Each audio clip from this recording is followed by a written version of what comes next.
Salut, c'est Mathieu de Teramed, bienvenue dans cette nouvelle vidéo dans laquelle je vais te parler des 7 mauvaises habitudes alimentaires que tu dois à tout prix éviter, à la fois pour préserver ta santé, pour avoir une meilleure digestion et également pour reprendre le contrôle, enfin du moins avoir le contrôle sur tes émotions. Alors si tu découvres cette chaîne, si tu découvres Terrain Bien-être, je parle avec toi d'alimentation saine, moins transformée, de produits naturels et également de médecine douce. Donc n'hésite pas à t'abonner si ces sujets t'intéressent et si tu souhaites ne rien rater des prochaines vidéos. Donc les 7 mauvaises habitudes alimentaires à éviter pour préserver ta santé, c'est juste après le générique.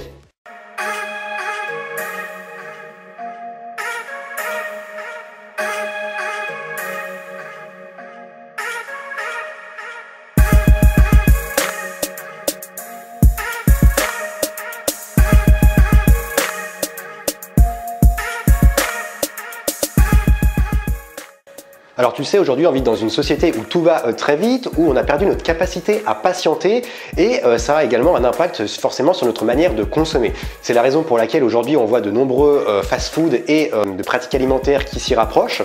Et c'est la raison pour laquelle en fait ça va avoir un énorme impact sur notre santé, ça va avoir également un impact sur notre système digestif dans sa globalité et ça va également avoir un impact sur nos émotions, sur la manière dont on va gérer nos émotions, puisque l'alimentation, tu le sais, est énormément liée également à nos cellules et aussi à nos émotions. Première mauvaise habitude alimentaire, alors on t'en parle souvent mais on t'explique pas vraiment pourquoi c'est si important, c'est tout simplement de ne pas prendre son petit déjeuner. Alors prendre son petit déjeuner déjà c'est extrêmement important, pourquoi? Parce que tu as jeûné toute la nuit, ton corps ne s'est pas nourri pendant de longues heures, donc le matin tu vas devoir l'alimenter pour que tu puisses de nouveau dépenser de l'énergie et te sentir bien dans ton corps, dans ta peau. D'ailleurs, si tu regardes l'étymologie du mot déjeuner, ça veut bien dire, enfin petit déjeuner, parce qu'il y a le petit déjeuner et le déjeuner, mais déjeuner ça veut bien dire déjeuner, donc casser le jeûne.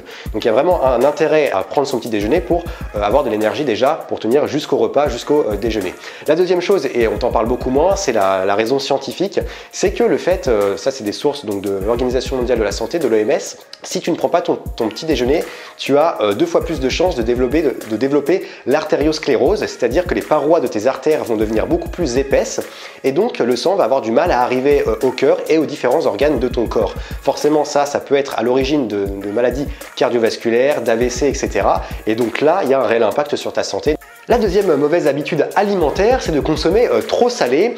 Alors l'OMS recommande une dose maximum de sel par jour qui est de 5 grammes par personne et par jour.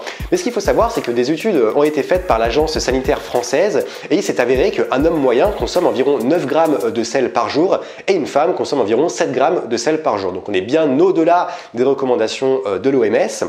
Et ce qu'il faut savoir, c'est que le sel a de nombreux impacts sur notre santé puisque consommer beaucoup trop salé va entraîner des maladies cardiovasculaires et quand on sait que les maladies cardiovasculaires sont le deuxième facteur de mortalité en France, eh ben, on a tout intérêt à réduire notre consommation de sel. Pour te prendre l'exemple, une pizza par exemple, tu sais, les pizzas industrielles, la Sodebo que tu mets au micro-ondes et que tu manges sur le pouce, ça contient environ entre 7 et 8 grammes de sel. Donc tu vois que déjà en mangeant une seule pizza comme ça industrielle, tu exploses les recommandations par jour. Donc tu vois qu'on a tout intérêt à manger des aliments beaucoup moins transformés et surtout changer nos comportements tout simplement, nos comportements alimentaires, c'est-à-dire que lorsque tu cuisines, bon, bah, c'est normal de mettre du sel lorsque tu cuisines des aliments, mais évite tout simplement de rajouter du sel derrière. Troisième mauvaise habitude alimentaire, et c'est un problème qui est récurrent dans la société française, c'est la consommation de compléments alimentaires. Alors il faut savoir, et comme je te l'ai dit en début de cette vidéo, aujourd'hui on consomme énormément de produits industriels. Ces produits industriels sont dépourvus de nutriments, sont ultra raffinés, sont riches en sucre, en sel, sont riches également en additifs. Et du coup, bah, ça va avoir de nombreuses conséquences sur notre santé. À côté de ça, on consomme également beaucoup de médicaments. Et tout ça, bah, ça peut entraîner des carences sur notre corps. Ça peut également entraîner la perte de micronutriments. Et toutes ces choses-là vont nous entraîner donc à consommer des compléments alimentaires. Alors, il y a 3 types de compléments alimentaires auxquels il faut vraiment faire attention. Dans un premier temps, il y a les compléments alimentaires, tu sais, pour sportifs. C'est notamment, par exemple, les protéines en poudre. Ça peut être également des boosters qui permettent d'avoir un petit coup de boost avant l'entraînement. Il vaut mieux se diriger vers des compléments alimentaires naturels, comme par exemple des protéines végétales. En guise de booster, tu peux prendre un café, un petit peu de caféine, guarana aussi qui va avoir un effet boostant, voilà. Donc ça peut t'aider et ça peut te permettre déjà d'avoir des alternatives à ces compléments alimentaires qui sont très aujourd'hui contestés et qui sont également très mauvais pour ta santé. Deuxième type de compléments alimentaires, ce sont les compléments alimentaires que tu retrouves en pharmacie et qui peuvent être surdosés. Donc la plupart des compléments alimentaires en pharmacie sont safe. il n'y a pas vraiment de problème, mais certains compléments alimentaires sont surdosés et ne sont pas vraiment adaptés à tes besoins, donc vraiment fais attention à ça. Et le troisième type de complément alimentaire, c'est la vitamine D, très importante également, notamment l'hiver lorsqu'on a moins de soleil et de luminosité, mais il faut faire attention de ne pas en abuser et de ne pas en prendre en excès, notamment pour les femmes enceintes. Quatrième mauvaise habitude alimentaire, c'est tout simplement le fait de faire autre chose en mangeant. Donc ça te concerne si tu manges sur ton lieu de travail ou si tu manges chez toi, puisque dans tous les cas, on est toujours, tu sais qu'aujourd'hui on a du mal à se concentrer plus de 15 minutes entre la télévision, l'ordinateur, les notifications de son téléphone, on a de gros problèmes de concentration et c'est la même chose en mangeant, on est toujours sollicité, il y a toujours quelque chose qui va nous solliciter et qui va nous empêcher de manger correctement. Ce qu'il faut savoir, c'est que lorsque ton attention est portée sur autre chose lorsque tu manges, tu vas pas forcément te rendre compte de ce que tu manges et tu peux consommer jusqu'à 15% de calories en plus que d'habitude, que lorsque tu es vraiment concentré sur ton repas, et forcément ça va avoir des conséquences sur ta santé, hein. Surtout si tu fais attention à ce que tu manges, si tu fais un petit peu de sport, etc. Ça va pas forcément te faire plaisir de savoir que tu peux consommer jusqu'à 15% en plus de tes besoins en calories. Cinquième mauvaise habitude alimentaire, c'est de manger dans des gros récipients ou de cuisiner dans des récipients qui sont assez conséquents. Alors il y a deux conséquences à cela. Dans un premier temps, lorsque tu vas manger dans une grande assiette, tu vas avoir l'impression d'avoir mangé le taux de calories dont tu as besoin. Et en fait, tu auras mangé plus que la normale et tu vas forcément le sentir, je pense, au niveau de ta digestion. Tu vas te sentir lourd, tu vas sentir que tu es allé au-delà de l'effet de satiété, mais ça sera forcément déjà trop tard puisque tu auras déjà mangé ton repas. Donc ça, c'est la première conséquence, c'est que tu vas avoir un effet d'optique en quelque sorte et tu vas pas te rendre compte que tu as mangé plus que ce que tu avais besoin. La deuxième conséquence, c'est que tu vas t'habituer à manger des portions assez conséquentes et qui vont au-delà de ce que tu as besoin.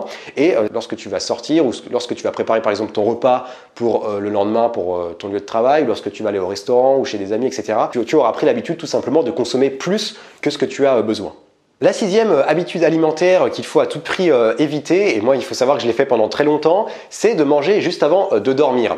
Alors tout simplement pourquoi? Parce que lorsque tu vas manger et que tu vas t'allonger, tu vas aller dormir juste après, tu vas te mettre en position donc allongée et c'est pas la meilleure position pour ta digestion puisque les aliments vont tout simplement avoir du mal à descendre de l'estomac jusqu'aux intestins, ce qui fait que ta digestion va être beaucoup plus longue.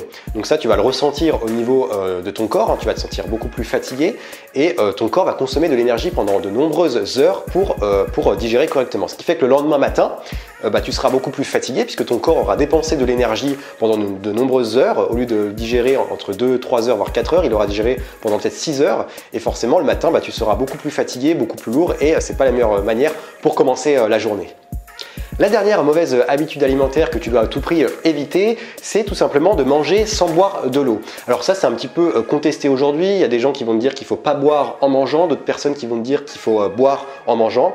En fait, il faut boire modérément tout simplement. Il faut boire 1 à 2 verres d'eau en mangeant. Si tu bois trop, ça va forcément avoir un impact sur ta digestion et tu vas te sentir lourd et ta digestion va être encore une fois beaucoup plus longue. Donc il faut boire 1 à 2 verres d'eau pendant le repas. Pourquoi? Tout simplement parce que l'eau, 1 à 2 verres d'eau va te permettre d'améliorer ta digestion.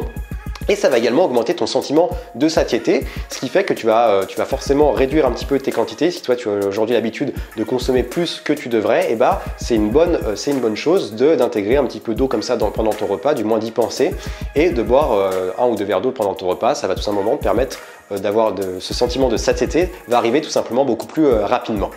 Voilà, cette vidéo est désormais terminée. Merci à toi de l'avoir suivi jusqu'au bout. Je tiens à t'informer que je vais bientôt reprendre les vidéos en extérieur, même s'il commence à faire un petit peu plus froid. J'ai trouvé des bons petits spots et je vais te partager ça en vidéo. Tu peux me suivre sur mes réseaux sociaux, ils s'affichent ici si ce n'est pas encore fait. Tu peux également liker, commenter et t'abonner à ma chaîne YouTube. Ça fait énormément plaisir et ça m'aide beaucoup à développer mon projet et mon message.